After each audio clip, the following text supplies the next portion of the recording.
Penarikan diri Joe Biden dari pencalonan Presiden Amerika menimbulkan ketidakpastian lebih besar saat para pemimpin Barat bergulat dengan perang di Ukraina, Gaza, dan Cina yang lebih tegas di Asia.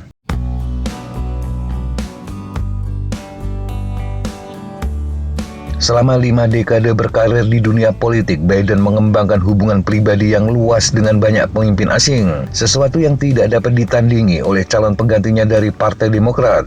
Setelah pengumumannya, pesan dukungan dan rasa terima kasih atas pengabdiannya selama bertahun-tahun mengalir dari dekat dan jauh. Cakupan tentang kebijakan luar negeri yang dihadapi Presiden Amerika berikutnya memperjelas apa yang terjadi di Washington akan berpengaruh ke seluruh dunia. Berikut ini beberapa di antaranya. Yang pertama, Israel. Dengan wakil Presiden Kamala Harris yang dipandang sebagai pengganti potensial untuk Biden, warga Israel bergegas memahami apa arti pencalonannya bagi negara mereka. Ini karena Israel menghadapi meningkatnya isolasi global atas kampanye militernya melawan Hamas. Surat kabar sayap kiri Israel, Haaretz, memuat berita yang mengkaji catatan dukungan Harris terhadap Israel. Media ini menunjuk reputasi Harris sebagai polisi jahat Biden yang secara lantang menegur Israel atas serangannya di Gaza. Dalam beberapa bulan terakhir, Harris telah bertindak lebih jauh dari Biden dengan menyerukan gencatan senjata, mengecam invasi Israel ke Rafah, dan menyatakan kengerian atas jumlah korban meninggal warga sipil di Gaza. Biden telah gigih membela Israel selama setengah abad, baik saat sebagai senator, wakil presiden, dan kemudian presiden. Menteri Pertahanan Israel Yoav Gallant berterima kasih kepada Biden atas dukungannya yang tidak tergoyahkan terhadap Israel selama bertahun-tahun. Presiden Israel Isaac Herzog memuji Biden sebagai simbol ikatan yang tidak terpisahkan antara kedua bangsa. Biden juga disebut sebagai sekutu sejati orang-orang Yahudi. Tidak ada reaksi langsung dari Perdana Menteri Benjamin Netanyahu, sekutu mantan Presiden Donald Trump yang sejarah hubungan baiknya dengan Biden telah mengalami ketegangan selama perang Israel-Hamas. Yang kedua, Ukraina. Setiap kandidat Demokrat kemungkinan akan meneruskan warisan Biden berupa dukungan militer yang kuat untuk Ukraina. Namun rasa frustasi terhadap pemerintahan Biden telah tumbuh di Ukraina dan Eropa. Hal ini terkait lambatnya bantuan Amerika dan pembatasan penggunaan senjata barat. Direktur kantor Jerman Marshall Fund di Berlin, Suda David Wilp, mengatakan sebagian besar warga Eropa menyadari Ukraina akan semakin menjadi beban mereka. Semua orang berusaha bersiap menghadapi semua kemungkinan hasil. Presiden Ukraina Volodymyr Zelensky mengatakan dia menghormati keputusan yang sulit tetapi kuat oleh Biden untuk keluar dari pemilihan. Dia juga berterima kasih kepada Biden atas bantuannya dalam mencegah Presiden Rusia Vladimir Putin menduduki Ukraina. Donald Trump telah berjanji untuk mengakhiri perang Rusia di Ukraina dalam 1 hari jika dia terpilih. Sebuah prospek yang telah meningkatkan kekhawatiran di Ukraina bahwa Rusia mungkin akan diizinkan untuk mempertahankan wilayah yang didudukinya. Calon wakil Presiden Trump, Senator Ohio J.D. Vance, merupakan salah satu penantang paling vokal di Kongres terhadap bantuan Amerika untuk Ukraina. Dia juga telah semakin meningkatkan taruhan bagi Kiev. Sementara itu, Rusia mengabaikan pentingnya perlombaan tersebut dan bersikeras bahwa apapun yang terjadi, Moskow akan terus maju di Ukraina.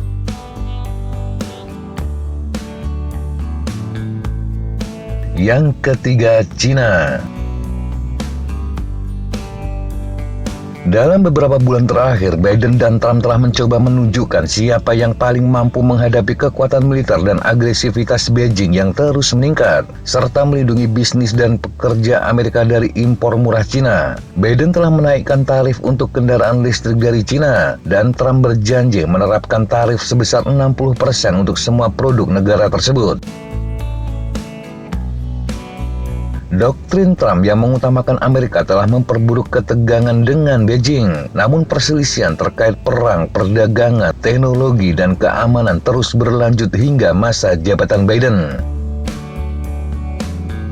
Reaksi resmi Cina terhadap pemilihan Presiden Amerika bersifat hati-hati. Juru bicara Kementerian Luar Negeri Cina, Mao Ning, mengatakan pemilu Amerika adalah politik internal negara tersebut dan dia tidak memiliki komentar apapun. Editor surat kabar Global Times yang dikelola Partai Komunis, Hu Xijin, meremehkan dampak penarikan Biden. Menurutnya, siapapun yang menjadi calon presiden dari Partai Demokrat pada dasarnya sama saja. Yang keempat, Iran.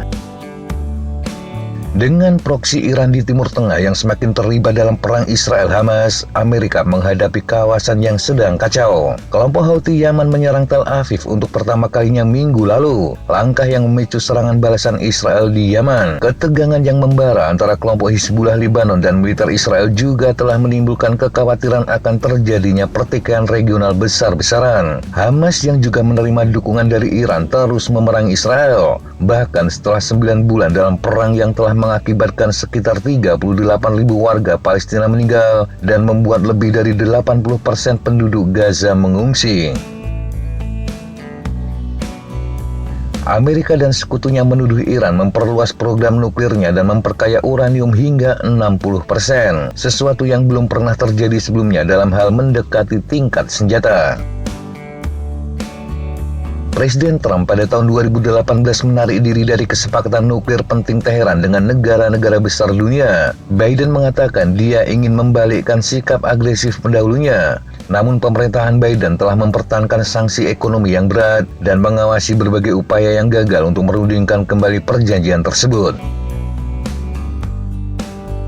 Kematian mendadak Ibrahim Raisi dalam kecelakaan helikopter telah mendorong masuk Pezeshkian, seorang reformis baru, ke kursi kepresidenan di Iran. Situasi yang menciptakan peluang dan resiko baru. Pezeshkian mengatakan dia ingin membantu Iran membuka diri terhadap dunia, tetapi tetap bersikap menantang Amerika.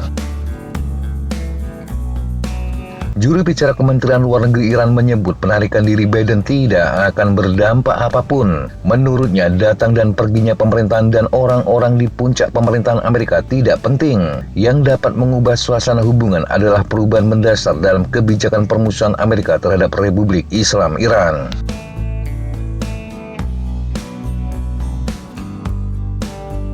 Yang kelima, Eropa dan NATO. Banyak warga Eropa yang senang melihat Trump pergi setelah bertahun-tahun meremehkan Uni Eropa dan melemahkan NATO. Sikap Trump yang tampaknya meremehkan sekutu Eropa dalam debat presiden bulan lalu tidak meredakan kekhawatiran tersebut. Biden di sisi lain telah mendukung hubungan dekat Amerika dengan para pemimpin NATO dan Uni Eropa. Kedekatan itu terlihat jelas setelah keputusan Biden untuk mundur dari pencalonan.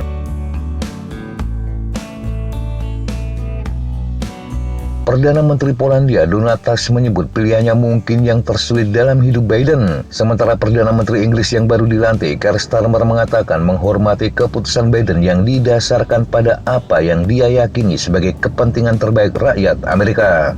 Ada pula curahan rasa sayang dari Perdana Menteri Irlandia Simon Harris. Dia menyebut Biden sebagai orang Amerika yang bangga dengan jiwa Irlandia. Pertanyaan tentang apakah NATO dapat mempertahankan dukungan ke Ukraina tergantung pada pemilihan presiden ini. Direktur Penelitian Dewan Eropa untuk Hubungan Luar Negeri Jeremy Shapiro mengatakan Eropa tidak ingin melihat Donald Trump sebagai presiden. Jadi ada sedikit kelegaan tetapi juga sedikit kegugupan tentang keputusan Biden untuk mengundurkan diri. Situasi yang juga dialami banyak orang di Amerika Serikat. Tetapi Eropa mungkin lebih dari itu. Mereka benar-benar bingung.